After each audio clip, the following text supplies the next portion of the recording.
Good afternoon, people. It's Paul, Rate My Beer, and Michelle. And we are excited. We are really excited this afternoon. Yes, it is. Michelle's been a little bit excited today, but I'm not. It's just She's been pacing around, waiting for the delivery and everything. It's another day, another beer review for me.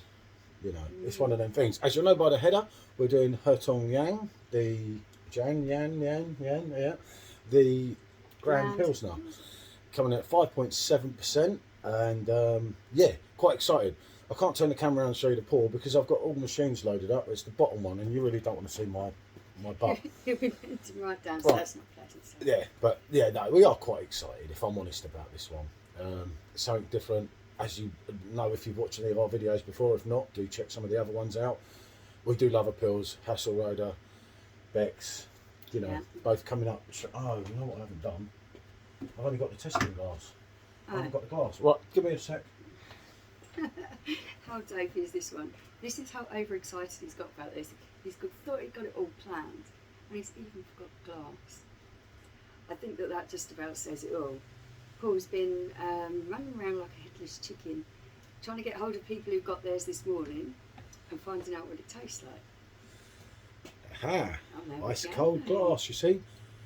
It's a Pilsner. For me, we don't know because we've had it, what it's running at this, I'd say about 4 to 5, wouldn't you? Yeah.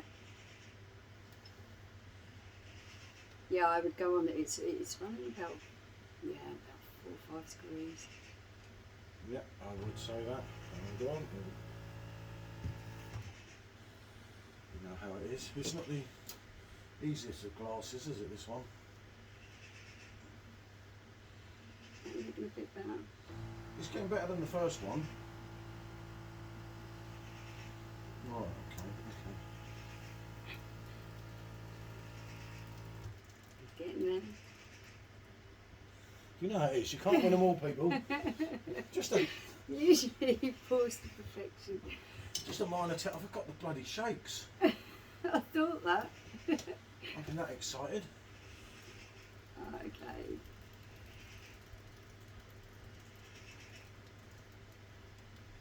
Cross it this way.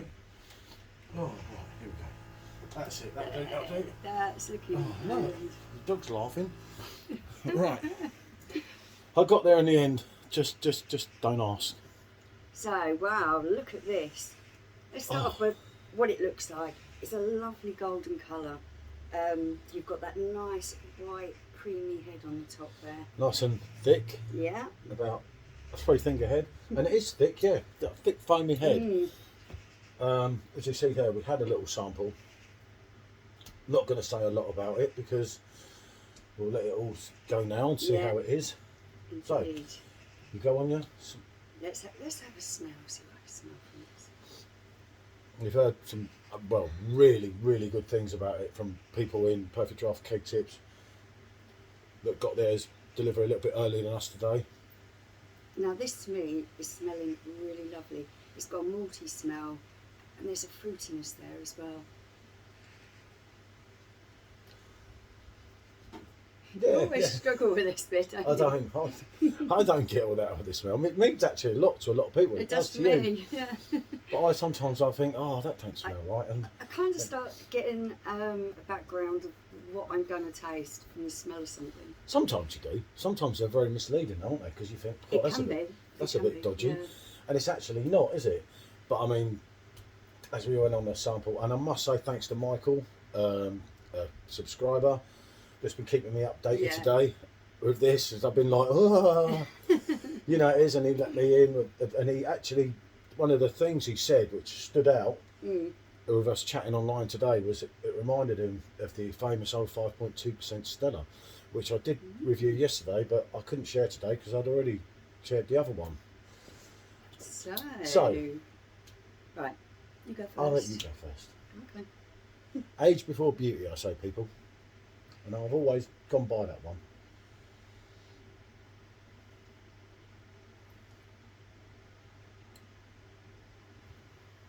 It's a funny smile, isn't it?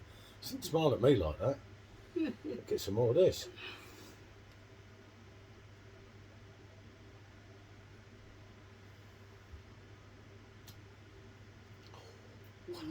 Wow. Okay, I'm going to start by saying the initial feeling in my mouth, it's got a very mild carbonation there. Yeah, it's quite... Yeah. It's smooth. It's smooth. It's creamy. It's medium bodied, isn't it? It's not thin in any way. Yeah, there's nothing thin about that. There's some nice complex tastes in there. Yeah.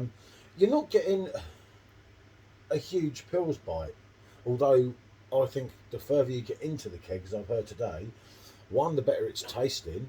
Obviously, we only had half a half. Very smooth. So the idea was that I didn't pour a special, but went wrong. I got the shakes on the machine and God knows what else. But yeah, it's very complex. The fruit flavours that are running through, it's smooth, as you said, creamy. Yeah, that's hitting the nail on the head here. But one thing here is your 5.7 is nowhere. You're not tasting that 5.7. Now I'm going to start from the beginning, from how it first started to build up the flavour in my mouth. I'm getting a really nice creaminess, as I said. There is a lovely malty sweetness in there, and really there's a lovely sweetness, burst of fruit flavour that really does explode in your mouth. It really is lovely. There was another point that you made earlier. I don't know if you read it or you thought of it yourself. It's like a Belgian blonde. Yeah. But it's a Belgian blonde, right? That's complex, like the Belgian blondes are. But without that massive kick in the teeth of alcohol taste. It's just so smooth. Again, the smoothness, the 5.7. The 5.7 isn't there, is it? Not at all. Not at all. I'm not picking up that 5.7 in there at all. There's nothing harsh about this. Even going on, I would say it's a mild bitterness on the end. It is not. Yeah, it's not got your Hasselroder kick. Bite. But it's nothing like Hasselroder or Beck's or anything, is it? This is completely different. I was going to come on to, if you're looking at this and thinking of, like you say, Hasselroder, or any other of those kind of Pils styles, this isn't like that for me. It hasn't got that lively carbonation, that quite strong bitterness on the end. This is much more creamy. The carbonation in there is very, very mild and soft in the mouth. Isn't it that it was? Didn't it say on the website something? It was brewed for longer. There was something about where they brewed it for longer. I mean, most of the time, I think sometimes I think who writes these? It's probably Dan, so I'll get in trouble with it. I think who writes their write-ups? But they said something about it was brewed for longer or something. I can't remember the exact thing, but you know, obviously check on perfectdraft.com. But I mean, you work it out what you're paying for this, for argument's sake. You're paying your $37.90. You're getting your 15% with PD at 15. You're getting your beer tokens back. Obviously, you're getting your keg money back. Didn't we work it out? It was about £2.60 for 500ml.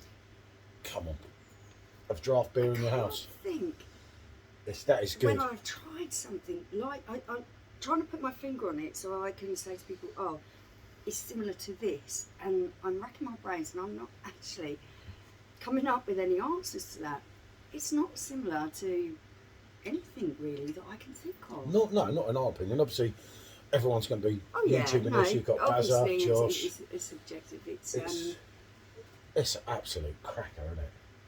That really is very beautiful. Those fruits in there, I'm picking up on sort of soft fruits like peach and apricot, pear.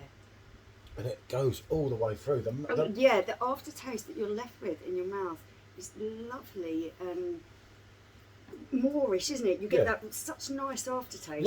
Like your Belgian blonde. But it ain't 8%, it's 5.7. That's going to catch up with you over a session. I get that, because you're not, as I said before, you're not feeling the alcohol, but that is an absolute cracker of a drink. Oh, I was told they delivered, but then you don't know till you try yourself. Yeah. To be honest, it isn't how I expected it to be. No, nothing like the standard Hertog neither. Yeah, we nothing will do at all. them. Absolutely nothing at all. For me, I find that a little bit watery.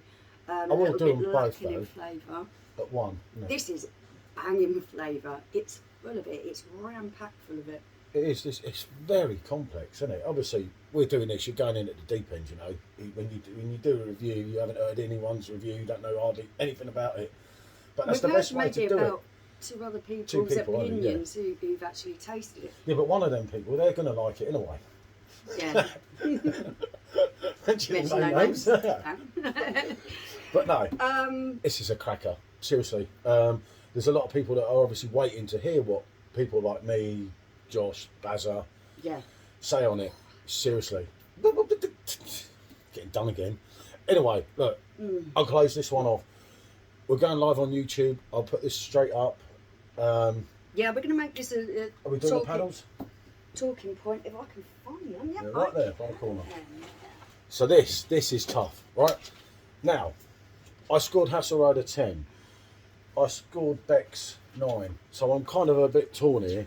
I know what I'm going with. In between, right? I'm going for a rate my bit Yeah, 9. I've got the same number. It's a 9. It's a definite. It isn't like 9. what you'd expect from a standard Pilsner. It is it's quite creamy and smooth. It's quality though. But the drink itself is just absolutely out of this world with flavour. It really is very nice. It's quality. But as I said, I was told from someone that's about 3 pints in now, or 4 pints it's in. It's a grower. It's a grower, so I think it's much better than that. I'll do another one, maybe tomorrow or the next day, against a standard Hertog. We put them side by side. Yeah. We've got a bock in. I'll do a half and half of a bock and something. We'll think of something. But I would like to know that. I would like to do that as well at the real low temperatures. I think that's going to be banging. You can put that down to about 3 degrees, or you could drink that right up to maybe 7, 8 degrees. I think you could. I think you're going to go through those range of temperatures, and you are still going to be left with a drink that tastes and feels fantastic. It depends how you like it. For me, I'd like to drop it to 1. That's my ideal temperature.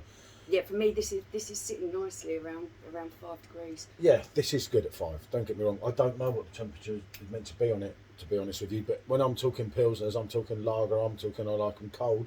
Maybe you won't get the same experience, you get a different experience. Again, a fantastic experience, I would expect. But yeah, this is a rate my beer. We're both going on a 9. And yeah, it's a strong 9. Dan, mate, well delivered. Done. Cracking stuff. Bonjour.